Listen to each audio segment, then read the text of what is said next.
Good morning mga kamanay. Ayan. Maagang nagising si Kamanay is 10 o'clock gising na. Dahil nga daw may training kami ngayon sa salon. Training ng 11 o'clock. So nagising si Kamanay ng 10 o'clock para mag-prepare. Hindi na nga naligo dahil late na. Kulang sa tulog. Ayan mga kamanay, until now wala pa rin ang aming maniho. Kaya it's already 11:20. 29 na. Past 11 na, wala pa rin ang maniho. So, hindi namin alam kung anong oras mag-i-start ang training. Hindi naman na-inform kagabi ng maaga ang maniho. Pag-uwian, hindi na-inform. Kaya, ayan, maganapan ng maniho ko sinong susundo. Tika mo na. Pantay ba ang kilay ko mga kamanay? Parang sa tingin ko hindi pantay. Ayan, hanggang sa mamaya mga kamanay. Kapi-kapi muna tayo habang naghihintay ng maniho.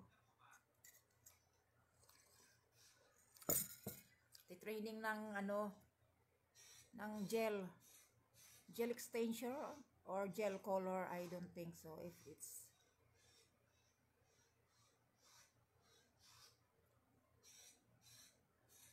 sinabi yan sa amin ng bisor namin nung nakaraang araw pa, nung Wednesday or Tuesday sinabi. So kami waiting lang naman kami kung anong sasabihin nila. So hindi namin alam kung sinong susundo sa aming maniho. Basta kami prepare. Ayan, naka-prepare na nga. It's past 11 na. Wala pa ring maniho.